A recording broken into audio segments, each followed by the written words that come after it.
Baik, Bapak, Ibu Guru, Assalamualaikum warahmatullahi wabarakatuh. Kembali lagi dengan saya di channel saya. Nah, kali ini informasi yang akan saya sharing yaitu terkait dengan isu pengolahan guru dan kebijakan pendidikan di Indonesia terkait dengan pencairan sertifikasi guru yang dirasa oleh sebagian besar, ya, hampir semua guru-guru di Indonesia itu merasa bahwa ketika diambil alih oleh pusat, pencairan tunjangan sertifikasi gurunya kok sepertinya mengalami banyak hambatan, keterlambatan, dan lain sebagainya, ya.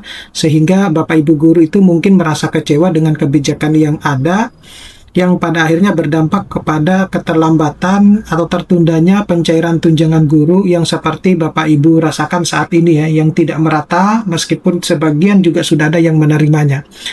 Nah, tapi sebelum saya membahas ini lebih dalam, saya mau menginformasikan kepada Bapak Ibu guru bahwa bagi Bapak Ibu guru yang ingin mendownload e-book, ya, contohnya ini, tentu masih banyak lagi. Bapak Ibu guru bisa mendownloadnya melalui link yang sudah saya sediakan pada deskripsi dari video ini.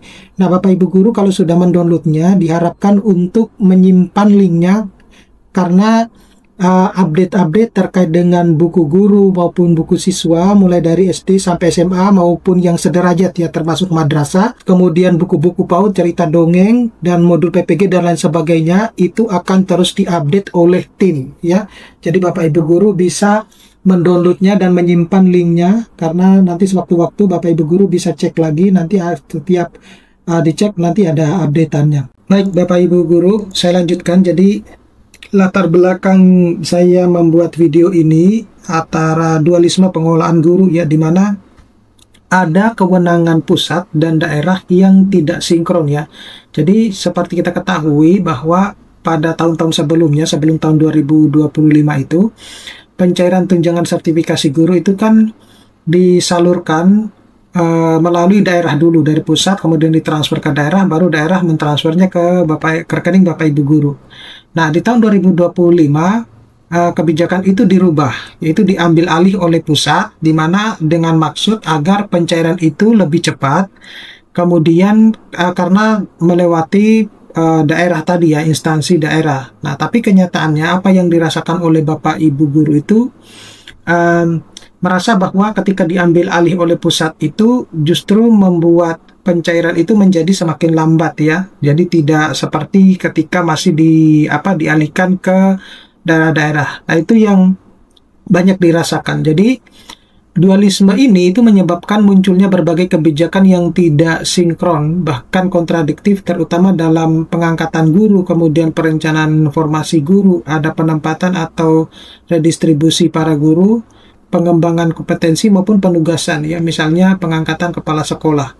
Nah, ketidaksinkronan ini itu berdampak pada kualitas layanan pendidikan serta berbagai persoalan lain yang muncul di lapangan. Nah, oleh karena itu, berbagai narasumber, ya, itu menegaskan bahwa pengolahan guru sebaiknya ditarik kembali ke pusat agar kebijakan itu lebih seragam dan tidak menimbulkan benturan aturan, ya. Jadi kenapa kok harus ditarik lagi ke pusat? Jadi tidak ada lagi yang melalui daerah, karena merasa bahwa banyaknya kebijakan yang berbenturan. Nah, kenapa demikian? Contohnya misalnya begini, ya, Bapak Ibu guru.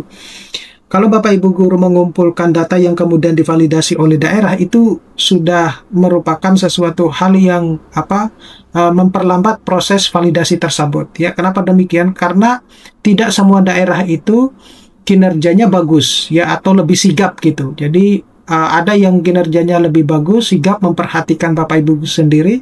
Ada juga yang terbilang lelet, ya. Kenapa saya bilang terbilang lelet? Sudah di pencairan triwulan keempat ini, masih ada beberapa guru itu yang merasa bahwa dia tidak berubah dari kode 16, atau bahkan masih kode 02. Ya, itu kan sesuatu hal yang sangat merugikan, ya, kalau untuk Bapak Ibu guru sendiri. Nah, jadi kalau ada yang berkomentar bahwa dikembalikan lagi kepada daerah, kita tidak bisa menyamaratakan antara daerah A sama daerah B, karena masing-masing daerah memiliki kapasitas kemampuan yang berbeda-beda, gitu. Jadi kalau misalnya diambil oleh pusat, setidaknya Bapak Ibu guru itu tidak lagi berurusan dengan daerah, seperti itu. Nah, kemudian untuk hubungan antara Undang-Undang Guru dan Dosen dengan Sisdiknas menyebutkan bahwa seharusnya teknik guru itu diatur melalui peraturan pemerintah. Namun saat ini diatur oleh undang-undang sehingga menjadi kaku ya, yang menyulitkan penyesuaian kebijakan terhadap perkembangan ilmu pendidikan di Indonesia. Jadi kalau kita menyoroti bahwa Undang-Undang Guru dan Dosen itu sebenarnya merupakan tindak lanjut dari Undang-Undang Sistem Pendidikan Nasional ya, atau Sisdiknas, namun terdapat ketidaktepatan penempatan norma hukumnya. Menurut Sisdiknas, pengaturan guru dan dosen itu seharusnya diatur lebih lanjut melalui peraturan pemerintah. Tetapi dalam prakteknya, pengaturan tersebut itu justru dimasukkan dalam undang-undang sehingga menjadi kaku dan sulit menyesuaikan perkembangan. Nah, dampaknya setiap perubahan kecil itu membutuhkan revisi undang-undang yang prosesnya lama. Nah, hal ini itu menyulitkan penyesuaian terhadap dinamika kebutuhan pendidikan. Nah, oleh karena itu, saat revisi undang-undang Sisdiknas, berbagai narasumber itu menegaskan bahwa hal-hal fundamental itu bisa tetap dalam undang-undang. Tetapi, aturan teknis mengenai guru dan dosen idealnya kembali ke peraturan pemerintah agar lebih fleksibel. Nah, lalu bagaimana dengan guru sebagai profesi dan ASN ya? Nah, di sini bahwa guru itu adalah profesi ya, yang memiliki standar kompetensi, memiliki pendidikan profesi, bahkan berhak atas tunjangan profesi dan fokus pada tugas-tugas profesional. Namun guru itu juga menjadi bagian dari rezim ASN, di mana terutama untuk guru-guru ASN itu harus tunduk pada aturan administrasi ASN. Nah, pada akhirnya banyak kewajiban administrasi yang tidak langsung mendukung fungsi profesional sebagai pendidik. Nah, kontradiksi ini menyebabkan bahwa banyak guru itu lebih fokus ke urusan administrasi demi memenuhi tuntutan ASN. Nah, profesionalisme guru itu menjadi kurang berkembang optimal.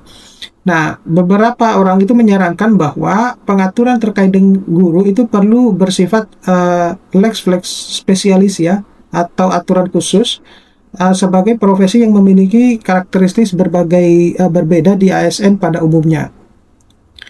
Berikutnya itu adalah dampak dualisme pengelolaan ini.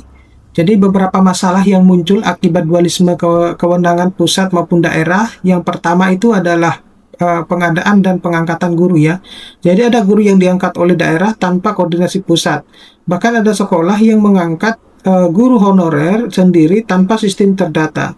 Nah, ketika terjadi persoalan, misalnya saat pengangkatan P3K, data menjadi bermasalah karena tidak sinkron. Kemudian ada perencanaan formasi tidak seragam. Jadi, pusat penetapan kebijakan tertentu, sementara daerah memiliki prioritas yang berbeda. Pada akibatnya, terjadi kekosongan guru di satu wilayah dan kelebihan di wilayah yang lain. Yang ketiga itu adalah penugasan dan promosi ya. Jadi pengangkatan kepala sekolah dan penugasan guru itu sering tidak mengikuti standar nasional.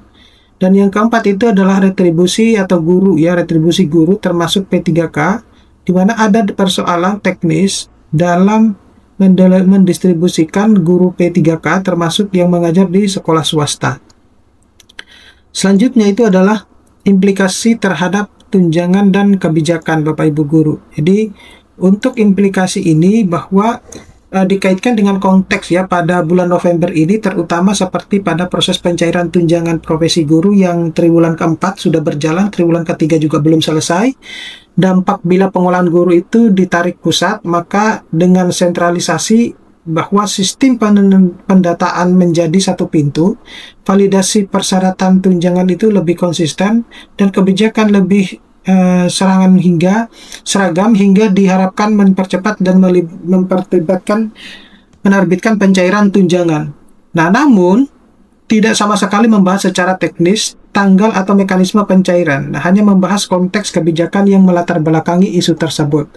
Nah, jadi Bapak Ibu guru, kalau saya simpulkan bahwasanya dualisme pengelolaan guru antara pusat dan daerah telah lama sebenarnya menjadi sumber masalah ya, di mana banyak orang yang mengusulkan agar pengelolaan guru itu ditarik kembali ke pemerintah pusat agar kebijakannya lebih konsisten dan efektif. Nah, Undang-Undang Guru dan Dosen perlu diselaraskan kembali sebagai Undang-Undang Sisdiknas, terutama terkait dengan pendelegasian pengaturan teknis peraturan pemerintah. Nah, ada juga kontradiksi antara guru sebagai profesi dan guru sebagai ASN, sehingga perlu aturan khusus ya, lex spesialis. Yang kelima itu permasalahan seperti data guru tidak sinkron, pengangkatan honorer tanpa sistem, penugasan dan retribusi adalah dampak nyata di dualisme kewenangan. Dan yang keenam itu adalah kebijakan yang lebih terpusat diharapkan mendukung kualitas guru dan memperbaiki tata kelola termasuk dalam tunjangan. Oke, baik Bapak Ibu Guru, mudah-mudahan ini bermanfaat. Saya akhiri sampai sekian. Assalamualaikum warahmatullahi wabarakatuh.